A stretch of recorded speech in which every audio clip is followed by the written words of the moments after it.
Olá a todos, bem-vindos a mais um Trianon Cast. Hoje eu vou até prestar um pouco mais de atenção à minha postura aqui na cadeira, minha coluna, porque vamos falar de um assunto totalmente relacionado à coluna e especialmente relacionado ao desconforto da coluna, né? Vamos falar sobre dores de coluna, prevenção, tratamentos, enfim, tudo relacionado a esse universo com um dos maiores especialistas na área, uma pessoa que é referência em tratamento de dor na coluna aqui em São Paulo, uma pessoa que é também aqui do time de excelência da Clínica Trianon. Vamos falar com o Dr. Matheus Tomás. O Dr. Matheus Tomás é médico pela Universidade Federal do Ceará, fez residência em neurocirurgia no Hospital do Servidor Público Estadual de São Paulo, o IANSP, e possui mestrado em Ciências da Saúde e é membro titular da Sociedade Brasileira de Neurocirurgia. Então, Matheus, bem-vindo ao Trianon Cast. Belíssima apresentação, agradeço aí por todas as palavras, viu, Daniel? Realmente, esse assunto de falar sobre dores de coluna ou dores na coluna é algo que comete muita gente, é algo super atual aí para todo o nosso público e para nós mesmos, né, em geral. E eu acho que é um assunto que a gente pode abordar bastante coisa aqui, vai ser um bate-papo bem bacana. Muito bom. Eu sou o Daniel Cavalcante, vocês já conhecem, psiquiatra, diretor aqui da Clínica Trianon, mas estou representando todas as pessoas que estão aqui ávidas por conhecimento de qualidade em saúde e prometo, né, fazer as perguntas aqui ao Dr. Matheus que vocês gostariam de fazer se estivessem aqui na minha posição. E eu já queria começar, Matheus, perguntando para você, né? É verdade que praticamente todo mundo ao longo da vida sofre de dores de coluna? Isso é uma grande verdade, né? A gente tem dados aí estatísticos da OMS, onde 80% da população mundial terá ou tem dores na coluna. E quando a gente extrapola isso para o nosso universo, na verdade a gente vê que não é 80%. Na verdade, todo mundo já teve dor na coluna ou vai ter dor na coluna, isso é um fato. Então não seria 80%, eu diria que são 100% das pessoas que vai ter isso em algum momento das suas vidas. Então é super prevalente, super importante saber principalmente prevenir para você não chegar no estágio mais avançado da doença aqui no nosso consultório. E quem são as pessoas, Matheus, que aparecem no seu consultório se queixando de dores de coluna? Quando que porque tem aquela dor, né, que incomoda, mas não chega a fazer com que o indivíduo busque ajuda, né? E tem aquele ponto a partir do qual o paciente, opa, tá na hora de buscar o médico, né? Quem são essas pessoas? Perfeito. A maioria das pessoas que tem uma dor mais crônica, e aí a gente vai falar em dor aguda ou crônica, com uma divisão entre 3 semanas. Então, até 3 semanas a gente consideraria uma dor mais aguda, uma dor que pode ser muscular, ou aquela coisa que você não vai dar muita atenção e que provavelmente vai embora sozinha. Agora, se a dor passou de 3 semanas, a gente já precisa ficar de olho. E quem são as pessoas que têm esse tipo de dor com mais frequência? É curioso que as mulheres costumam ter mais dores do que os homens. É, Talvez isso seja atribuído aos afazeres domésticos, enfim, filhos e outras coisas aí que normalmente aí os homens têm participado menos. A gente também acaba atribuindo isso um pouco mais à questão da musculatura. Então, ali muitas vezes as mulheres têm uma densidade muscular menor, isso tem um fortalecimento dos músculos da região do abdômen e do core menor, isso também acaba propiciando a ter mais dores. Então, estatisticamente, no consultório, a gente pega pacientes ali dos 40 aos 65 anos, em sua maioria mulheres, e que estão com dores há mais do que 3 semanas. Tá? Existem vários fatores que influenciam no aparecimento dessas dores, é óbvio, também tem muitos homens que têm essas dores, e nós também temos jovens e idosos, mas estatisticamente são mulheres de meia idade, isso é o mais frequente no consultório, sim. Então, atenção mulheres, né, que estão aí nos ouvindo, já se ajeitem melhor aí na cadeira, tá? Comecem a cuidar da coluna de vocês, porque no final das contas, né, o que faz a diferença mesmo é prevenção e isso é um dos temas que a gente vai abordar já já aqui também, Matheus. E aí, fazendo um gancho nisso que você falou, né, entrando na parte de causas, o que está realmente aí por trás desses problemas de coluna enfrentados pela população? Eu diria que o nosso dia a dia, e principalmente aí na atualidade, onde as pessoas acabam correndo muito, tem muitos afazeres aí com relação a trabalho e passam muitas horas do dia sentados e com uma postura inadequada, essa prevalência de dores acabou aumentando bastante. Então, eu diria que tanto a má postura quanto a falta de atividade física seriam sim os principais causadores de dor na coluna. Óbvio que não é só isso. Existem fatores como o fator genético. Então, se a pessoa tem pais, avós, tios, pessoas que têm diversos problemas de coluna, provavelmente aquela pessoa também vai acabar tendo, porque o componente do disco, da articulação, ou seja, as proteínas que formam as cartilagens da coluna dela, provavelmente também são mais fracas e ela poderá ter esse tipo de dor. Agora, o mais prevalente mesmo é você não fazer uma atividade física adequada e não se atentar à postura. Esses seriam os dois principais. A gente pode ainda adicionar a questão do peso. Então, pessoas que trabalham pegando peso ou que têm o peso do próprio corpo aí aumentado, acabam também sobrecarregando as articulações e discos da coluna e podem também ter dor. As principais causas para essas dores na coluna não são exatamente a hérnia de disco ou o bico de papagaio, como a maioria das pessoas pensam. Na verdade, a principal dor ela é muscular.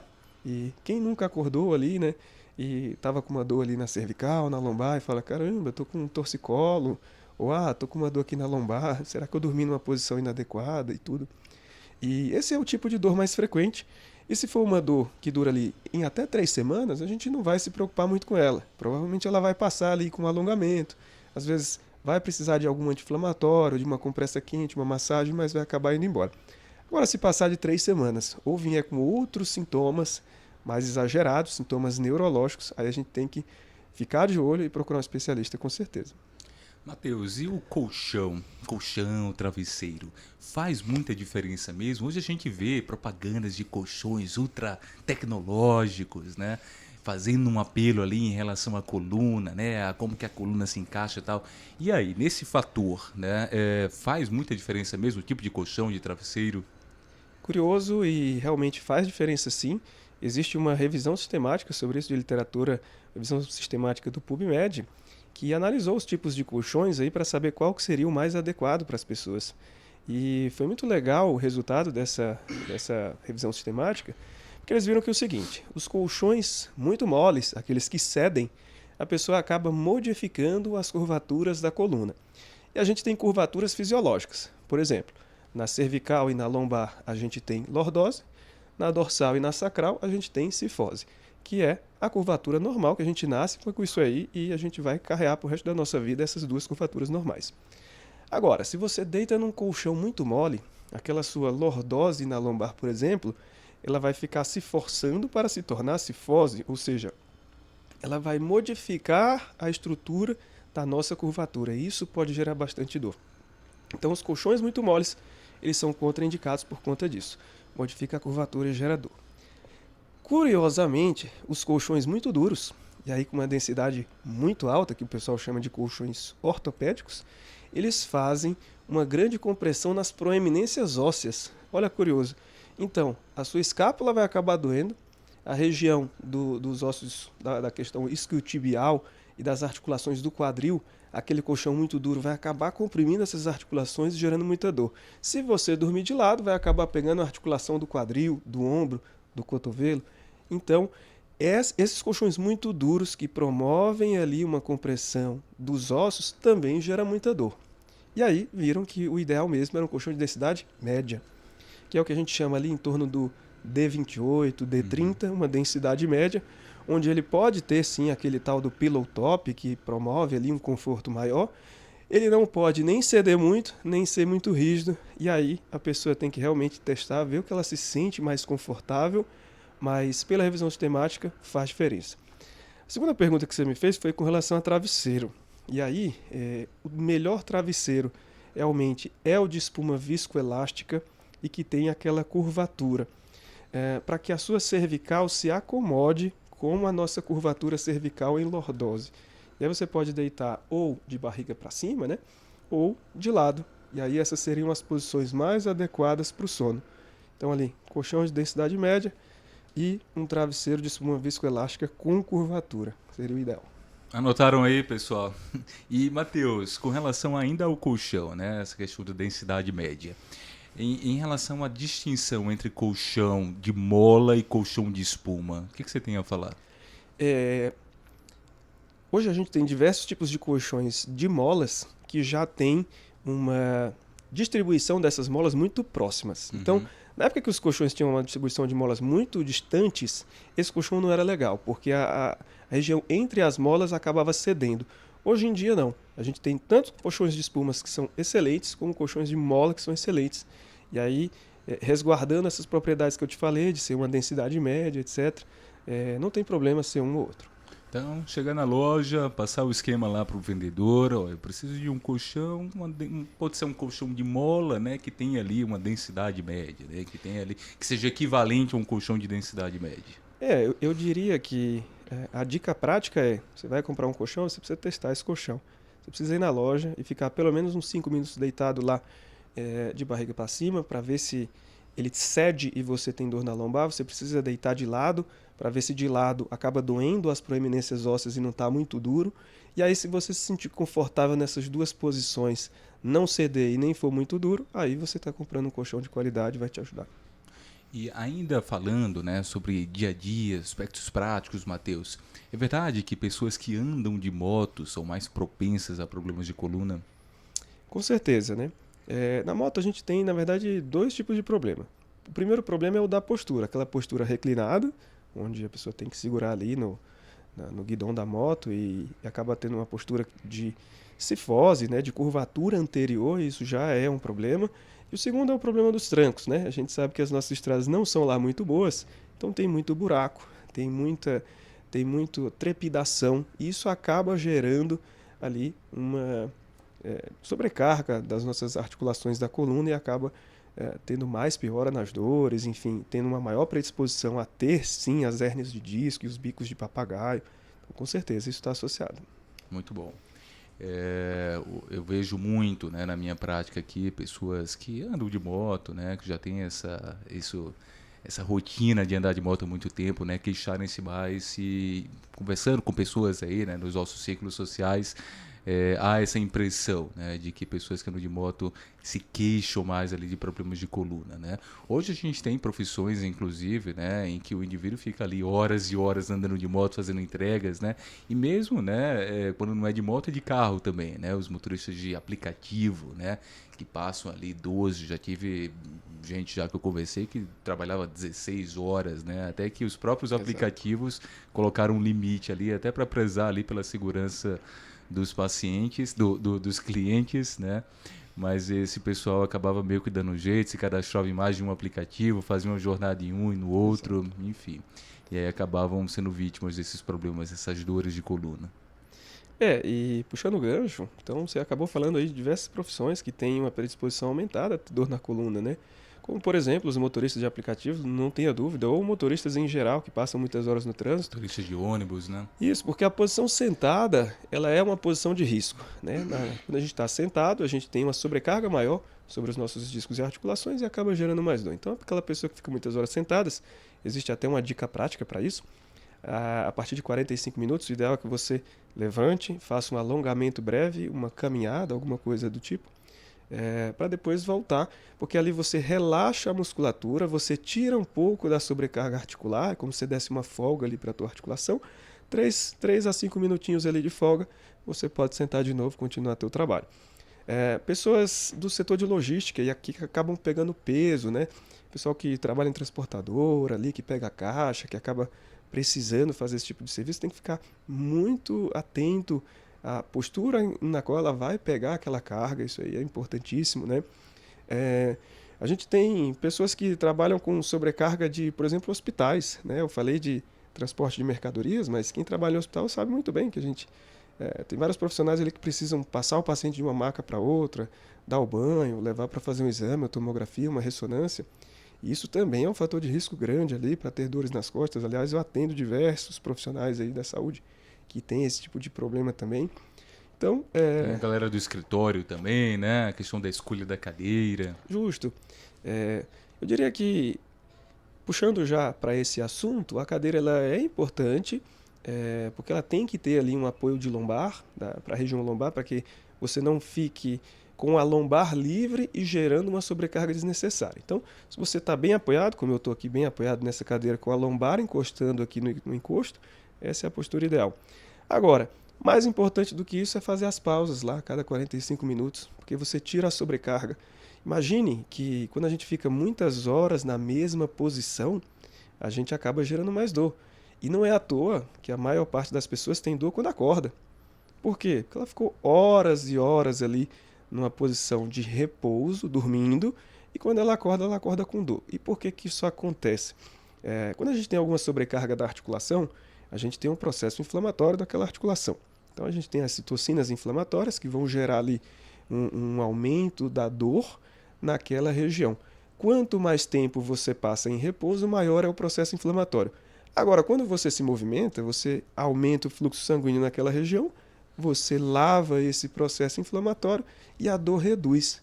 E, inclusive, foi assim que o pessoal chegou à conclusão de que o repouso não é nada bom para a coluna. E 30 anos atrás isso era a regra, né? Ficar em repouso era o tratamento para as dores de coluna. E hoje em dia é completamente o oposto. O movimento é o tratamento para as dores na coluna. Eu estava inclusive lendo um dia desse, Matheus, sobre a cinesiofobia, né, que é visto aí como um grande problema, né, do ponto de vista de agravar esses problemas de coluna, né, que eu acho que entra muito nessa questão do indivíduo ter um problema na coluna e achar que por causa disso ele tem que se resguardar mais, né, que ele tem que se preservar mais, que ele tem que ficar em repouso, só que no final das contas isso acaba mais atrapalhando do que ajudando. Eu acho que tem a ver com isso que você estava falando, né? Sem dúvida, e é claro que, como eu falei para vocês aqui, a maior parte dos nossos pacientes eles têm acima de 45 anos. Então são pessoas que na época delas, lá quando eles eram jovens e adolescentes, todo mundo falava para eles, se você tem problema na coluna, você precisa ficar em repouso. Se você fizer uma cirurgia de coluna, você tem que ficar em repouso na sua cama durante ali 10, 15, 20 dias, porque senão não recupera, não vai cicatrizar. Isso é algo cultural, isso é uma coisa que veio lá daquela época. Esse pessoal tem essa mentalidade de achar que se tem dor não é para fazer atividade física nenhuma e acaba que elas estão fazendo exatamente o oposto do que deve ser feito. Existem orientações claras para isso. Se você tem uma crise aguda de dor e realmente está numa dor que a gente chama na escala de 0 a 10, de 7 para cima, realmente não dá para você fazer nenhum tipo de atividade física, porque naquele momento de crise você tem que tratar a dor, e aí você vai tratar muito provavelmente com alguns medicamentos e terapias manuais, com fisioterapeuta, com acupunturista, etc. Para melhorar. Melhorou, essa dor chegou abaixo de 5, você já volta à atividade física o quanto antes.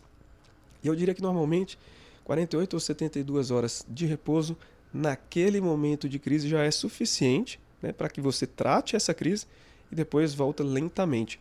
Você vai voltar, claro, realizando alongamentos e depois progressivamente partir para o fortalecimento e até a carga. Então, essas recomendações, hoje elas são muito claras, existem guidelines para isso. O que a gente precisa mudar é a mentalidade das pessoas que foi se fazendo ao longo desses diversos anos e que elas acabaram tendo isso como verdade. E quando a gente fala em problemas de coluna, a gente acaba focando muito na dor da coluna, né, na dor de coluna. Só que vai muito além de uma mera dor na coluna, né, Matheus? A gente tem outros sintomas que acabam sendo aí acessórios, né, quando o indivíduo tem ali algum problema localizado nessa região. Quer falar um pouco mais desses sintomas? É interessante você falar sobre isso. Aliás, você tem muita propriedade para falar sobre isso como psiquiatra. Eu posso começar a falar e depois você me complementa, por gentileza. Mas exatamente isso. Os pacientes de coluna, por eles terem essa experiência ruim de dor crônica, e isso gerar uma queda na qualidade de vida e das relações interpessoais, normalmente essas pessoas acabam também apresentando diversos problemas emocionais. E eu não estou falando exatamente de depressão ou de um diagnóstico mais grave, mas simplesmente um prejuízo emocional que acaba perpetuando e aumentando o ciclo de dor. Isso aí também já está mais do que comprovado. Uma pessoa que tem uma alteração de ansiedade, depressão, alteração do humor ali para baixo, ela tem um desenvolvimento maior de processo inflamatório e uma perpetuação ainda maior da dor. Então isso está completamente interligado. Você pode até me complementar. Não, essa questão emocional é uma questão extremamente importante. Os indivíduos, né, com qualquer tipo de dor, né, por causa do sofrimento relacionado a ela, acabam ficando mais vulneráveis mesmo a desenvolver sintomas ali na esfera psíquica, sejam sintomas depressivos, sejam sintomas ansiosos. E aí a gente começa a ver um padrão bola de neve, né, um padrão cíclico, porque aí esses sintomas eles vão se somando. Você já tinha um sintoma físico que se somou a um sintoma psíquico, que vai deixando o indivíduo cada vez mais incapacitado. A cronificação disso, né, faz com que o indivíduo vá meio que perdendo um pouco da esperança que vai melhorar. Ele muitas vezes, né, por causa da alimentação, né, começa a ser afastado das atividades rotineiras dele, trabalho, ou mesmo atividades de lazer, por exemplo, como atividades esportivas, ou atividades ali de brincar com os filhos, por exemplo. E aí é isso, né, que eu falei, a bola de neve, né? O indivíduo ele fica então mais deprimido ou em sofrimento psíquico mais intenso, que faz inclusive com que ele fique mais sensível à dor. Né? E aí eu acredito que é um desafio e tanto para vocês, né? Que são aqueles indivíduos que já estão em tratamento, mas não têm ainda uma resposta satisfatória, né? Com certeza.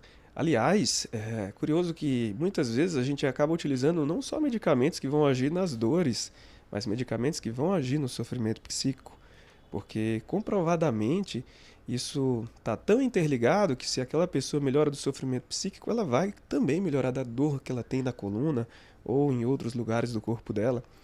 Aliás, puxando um gancho com relação a isso, existe uma doença que gera dores no corpo inteiro, que é a fibromialgia, é, e que nos exames de imagem não mostra nenhum tipo de alteração. Então, muitas vezes a pessoa fala, mas não é possível, doutor, como que não tem nada nos exames, minha ressonância da coluna está perfeita e eu morro de dores na coluna? Então, a doença é uma doença que ela tem um caráter inflamatório geral, de pontos de gatilhos de dor no corpo inteiro, e existem até vertentes que falam que isso é um tipo de sofrimento psíquico que acaba se instalando em diversas regiões do corpo. É, Tem pessoas que falam também que a enxaqueca também poderia ser um tipo de sofrimento psíquico dessa forma. A gente sabe que tem gatilhos e que tem uma irritação das meninges, claro, mas também seria um tipo de sofrimento psíquico. Outras pessoas falam que a síndrome do intestino irritável também seria uma, digamos assim, um tipo de doença dessa forma de sofrimento psíquico. Então são tantas coisas interligadas que é muito curioso. Mas a gente entendendo um paciente como um todo, e aí muitas vezes quando o paciente entra e eu consigo enxergar esse sofrimento psíquico, fica mais fácil de eu tentar tratar aquela pessoa. E às vezes é muito importante ter essa conversa aí, e às vezes é um acompanhamento psiquiátrico também, para que a gente atue em conjunto para que a pessoa possa melhorar. Não é fácil.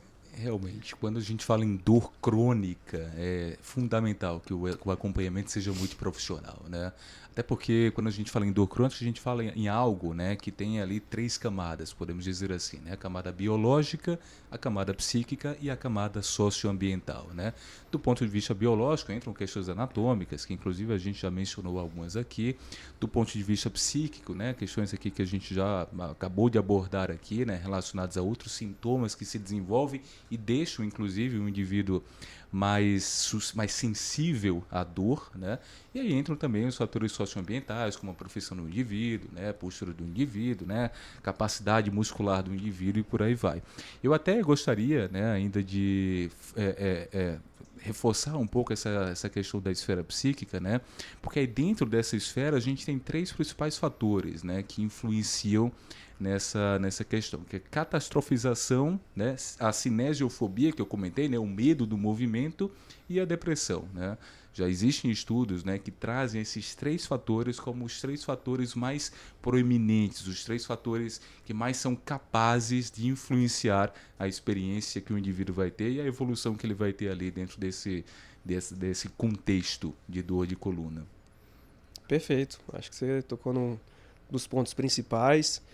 Obviamente, os pacientes que já têm um grau de sofrimento por muito tempo, ou seja, uma cronificação acima de 6 meses, esses são os que mais sofrem e que terão esses problemas psíquicos aí mais acentuados, mas a gente nunca pode negligenciar, né? O tratamento multidisciplinar ele é fundamental e às vezes a gente precisa fazer o paciente entender que não é só a questão dos medicamentos de coluna, da atividade física que eu estou passando, dos ajustes de postura e enfim, que não é só isso que vai resolver. Se ele não resolver a parte psíquica, emocional, ele também não vai melhorar. E é difícil isso, porque existe um preconceito, muitas vezes, o paciente fica chateado. Nossa, mas você está me passando um antidepressivo, o que está acontecendo? Eu não tenho depressão. E muitas vezes ele está com prejuízo emocional enorme, não tem esse insight, ou seja, ele não consegue perceber aquilo, ele fica até chateado comigo por ter passado um antidepressivo. Olha que coisa. Então, a gente precisa ali gastar um tempo, explicar, falar, olha, você está com prejuízo emocional, se eu não fizer isso, você não vai melhorar. Não é só a questão da coluna, tem isso também. Enfim, a gente fazer esse tratamento multidisciplinar, como você já bem falou. E pessoal, né, o pessoal que está nos ouvindo, aproveitem, voltem a algumas casas quando vocês acabarem esse episódio e assistam também ao episódio sobre dor crônica, que a gente gravou aqui com a doutora Daniele, reumatologista da clínica, onde a gente acaba reforçando ainda mais esses cuidados, né, e esses pontos de atenção relacionados a esse tema. Então, aproveitem, né, e já façam um gancho aí com o episódio sobre dor crônica. Matheus, entrando agora na parte de tratamento. Tá? Então a gente tem tratamento medicamentoso, tem tratamento cirúrgico, tem tratamento não medicamentoso também, né? Geralmente, por onde se começa esse tratamento? Para começar o tratamento, eu diria que a gente precisa de um diagnóstico firmado. E aí é curioso, porque as pessoas acham que tudo é hérnia de disco, e não é bem isso. Na verdade, é uma minoria dos casos que seria hérnia de disco. A maior parte das pessoas ou tem dor muscular ou tem dor nas articulações, que são aquelas questões do bico de papagaio, né? Todo mundo tem desgaste nas articulações do corpo, isso é um fato. Aproveite e explica melhor, Matheus, o que é esse tal de bico de papagaio. Perfeito. A gente, ao passar da nossa vida, a gente vai fazendo sobrecarga das articulações e a gente vai gerando desgaste. Esse desgaste, em geral, a gente dá um nome, e esse nome é o nome de artrose. Então, a artrose é um desgaste articular que pode estar em qualquer parte do corpo. Nos joelhos, tornozelos, cotovelo, ombro, coluna e tudo mais.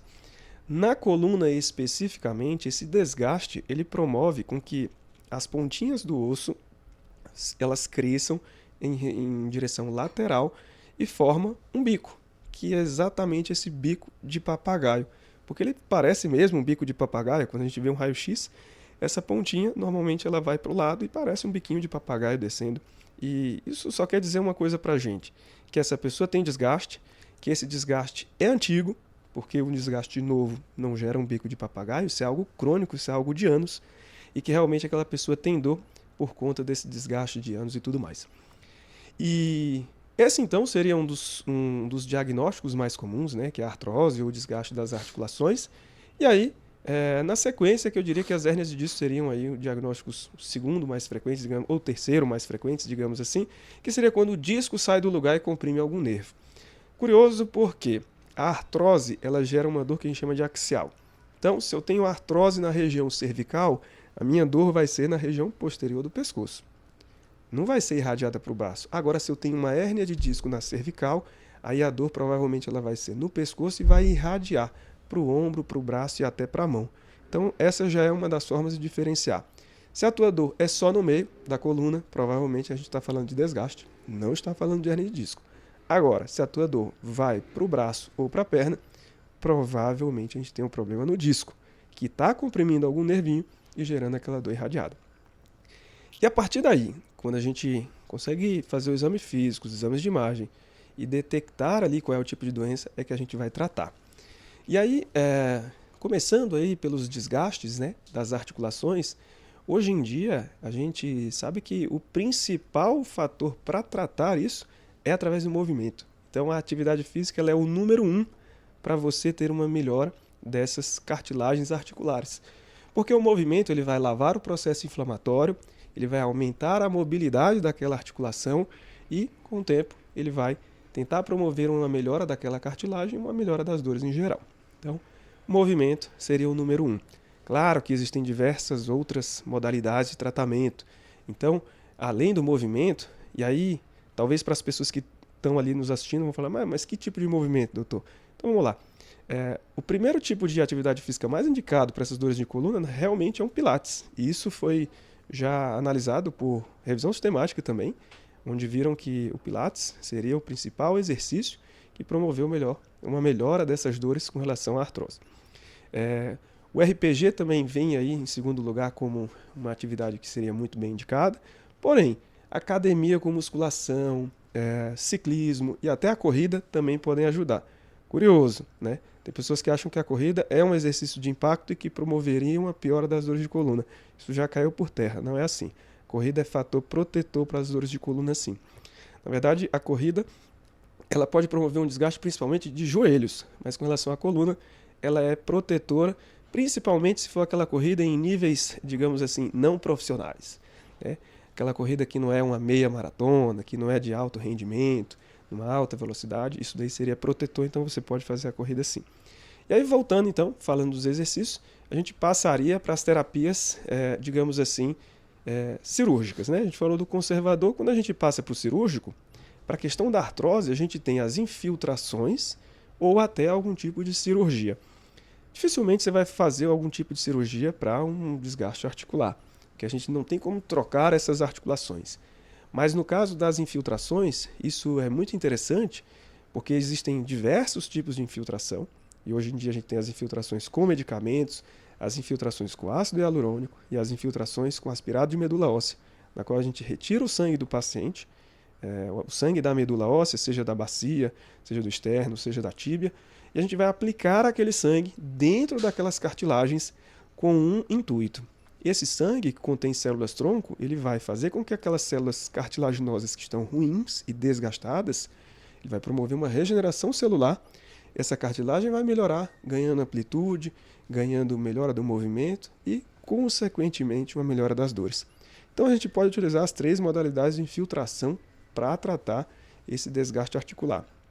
Agora, eu diria para você que, obviamente, isso não é a primeira opção. Se você fizer um ajuste de postura, uma atividade física regular de fortalecimento do core, reduzir o peso, reduzir a carga que você pega no seu dia a dia, enfim, se você fizer tudo isso, é bem provável que você vai melhorar sem nenhum tipo de procedimento. A verdade é essa.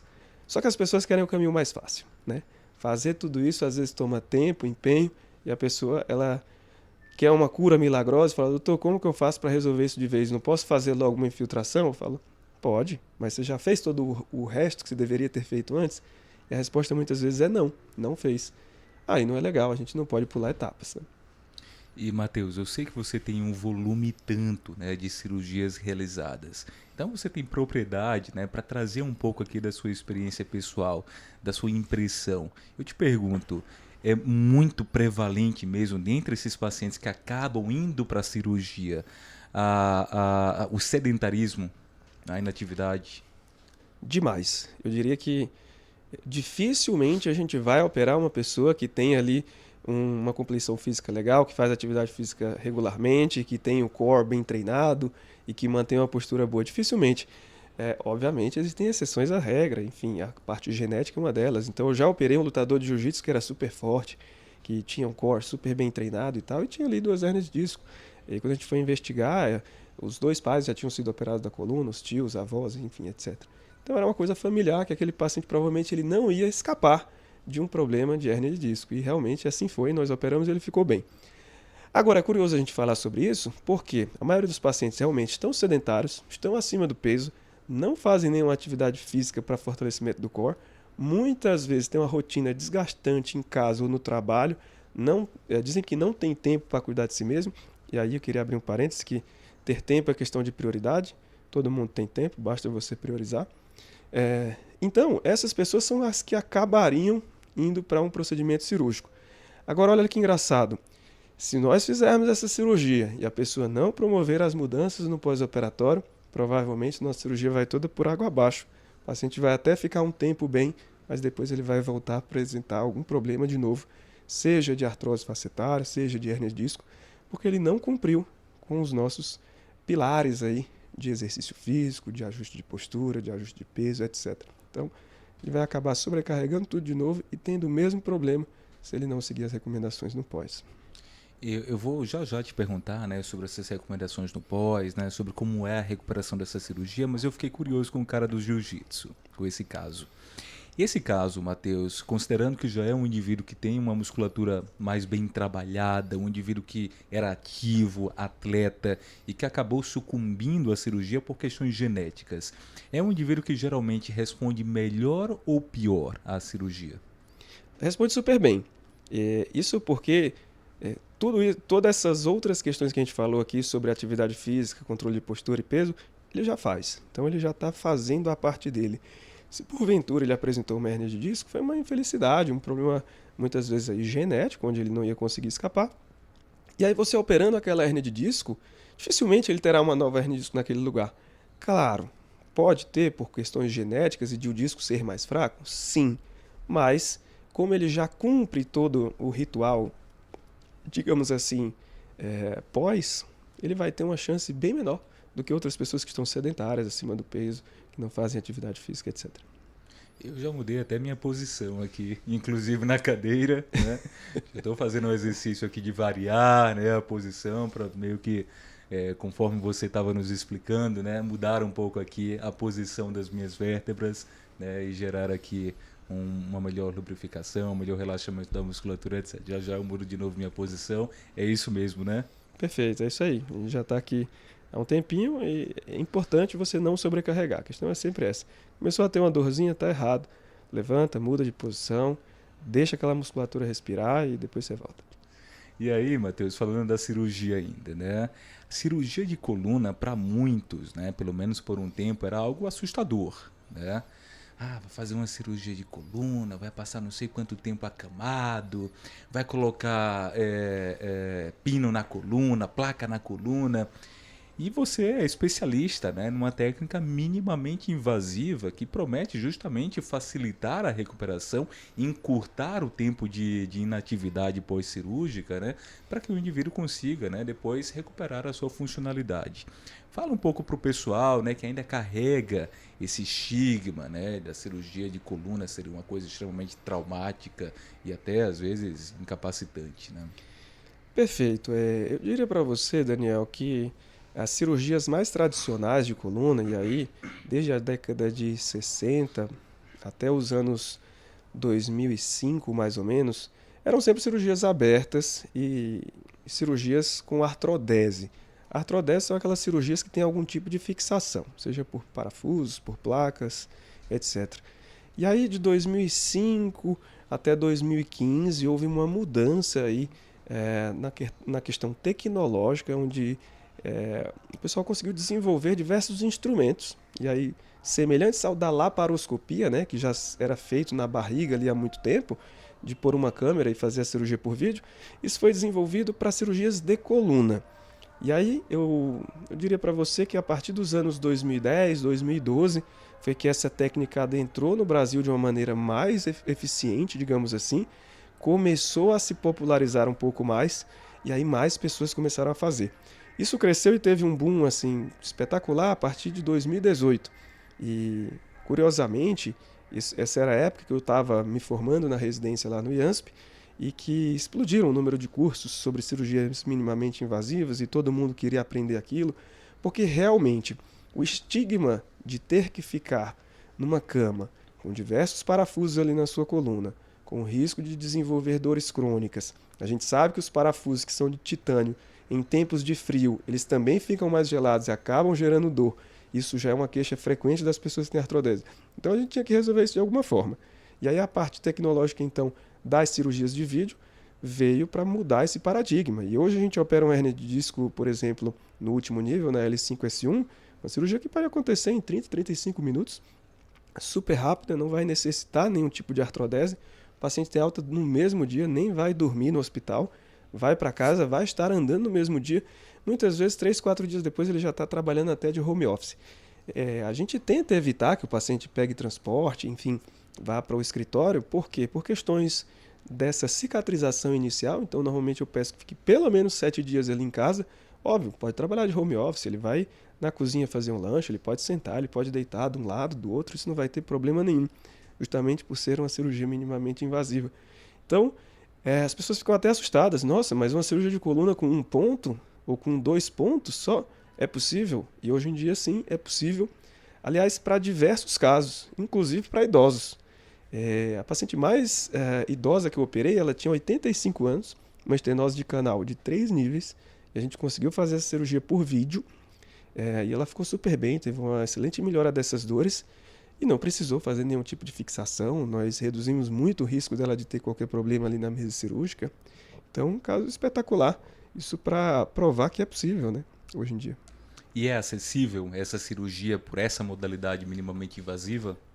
Com certeza ela é acessível do ponto de vista de estar coberta pelo rol da ANS. Uhum. Então, assim, todos os convênios médicos eles são obrigados a cobrir esse tipo de cirurgia. E essa não é uma briga nossa mais. A partir de 2021 isso entrou no rol da ANS e a gente consegue fazer para os pacientes. Agora, com relação ao SUS, curiosamente, não.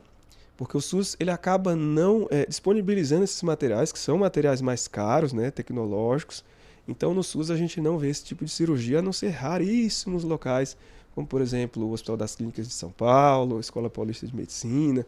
Nesses locais já tem, sim, algumas cirurgias endoscópicas pelo próprio SUS, mas não é uma realidade para a maioria das pessoas, né?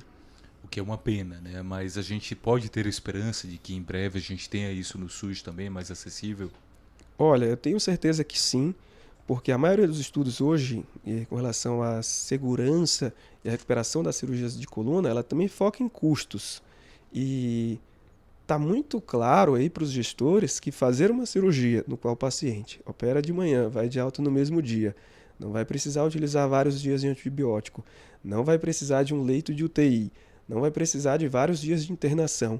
Quando você soma tudo isso, o custo da cirurgia por vídeo ela acaba sendo menor do que o custo da cirurgia aberta com artrodese. Porém, isso ainda não está instaurado ali nos gestores do SUS para que isso funcione a nível nacional. Mas é uma tendência que ela é inevitável, com certeza vai chegar. Eu espero que sim, né? Porque faz todo sentido investir em técnicas que devolvam o indivíduo ao mercado de trabalho mais precocemente, né? Porque tem tanto esses custos, né? Com as custas hospitalares, né? Como também impactos na economia, né? São indivíduos que muitas vezes quando fazem técnicas mais defasadas, né? Técnicas mais antigas, acabam também onerando o sistema dessa outra forma, né? Estando afastado do mercado de trabalho, né? Sem dúvida, é um prejuízo para todos, né? Para o paciente que está sofrendo, para o empregador que ficou vários dias ali sem o funcionário dele e para a economia do nosso país em geral. Então, é algo que com certeza vai mudar. Obviamente, as questões de gestão pública no país envolvem diversos fatores, diversas esferas. Não cabe muito a gente, cabe a gente tentar mostrar para eles ali que é algo que é possível e que é muito melhor do que a técnica que é utilizada hoje. Mas também envolve a questão de treinamento profissional. E aí eu diria para você que ainda não é a maioria dos cirurgiões de coluna que já sabe fazer essa técnica no Brasil. Então, isso está aumentando a cada ano e provavelmente aí dentro dos próximos 10 ou 15 anos todo mundo já vai saber fazer essa técnica. E aí eu acredito que seria um momento realmente disso estar aí em todas as esferas nacionais, tanto SUS quanto convênios, quanto particular, etc. Vai ser bem legal. E o que mais que a gente pode esperar para os próximos anos, Matheus, dentro desse contexto? É curioso porque eu diria que a vanguarda da cirurgia de coluna mundial, por incrível que pareça, ela é na Coreia, Coreia do Sul, e também na Alemanha. A gente tem, claro, diversos estudos aí norte-americanos, mas eu diria que Coreia do Sul e Alemanha elas estão na vanguarda das cirurgias minimamente invasivas e robóticas. Então, acredito que a robótica ainda vai avançar muito e a gente vai conseguir fazer cirurgias com menores incisões, com a recuperação ainda mais rápida e com a segurança ainda maior.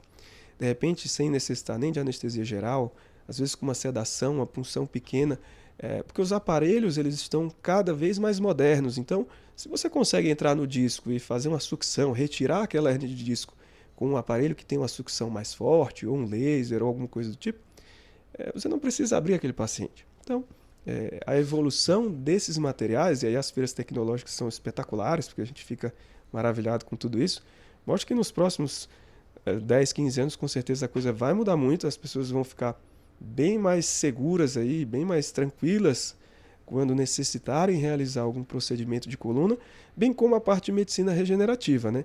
Eu estou falando aqui de cirurgia, mas a parte de medicina regenerativa ela promete muito, porque você conseguir mudar a conformação ou mudar a parte celular de um disco ou de uma articulação, isso é espetacular. Você consegue melhorar tudo do paciente e a dor, obviamente, vai melhorar também junto. Então, eu diria que medicina regenerativa e avanços na robótica são o que a gente pode esperar para o futuro. E em paralelo, claro, a gente espera que as pessoas precisem menos desses tratamentos, né? Que as pessoas investam mais em prevenção. E até a gente está se aproximando aqui já do final desse bate-papo e eu deixei por último justamente essa parte da prevenção, né? O que que você traz aí de recado para quem está nos ouvindo e nos assistindo em relação ao que fazer para talvez seja uma meta muito ousada não ter dor de coluna, né? Mas pelo menos para que essas dores de coluna sejam dores triviais ali, bem passageiras, que não chegue a incapacitar o indivíduo. Perfeito. A prevenção ela sempre é o melhor tipo de tratamento, a gente sempre fala isso para tudo na vida, em medicina. Então, eu diria que a dica ela é você fazer uma atividade física de fortalecimento do core por pelo menos 30 minutos, pelo menos 4 vezes por semana. Essa é a nossa meta. E aí, não precisa ser exatamente o Pilates. Eu falei que o Pilates era o melhor, mas não precisa ser. Você pode fazer uma musculação, treinar bastante abdominal, ou fazer um ciclismo, ou fazer um treino funcional, ou fazer natação. Não importa. Tem que ser algo que você tenha essa rotina e que seja pelo menos meia hora, pelo menos 4 vezes por semana. Isso aí não sou eu que estou dizendo, são estudos que mostram que essa frequência é a frequência ideal para manter ali o core fortalecido.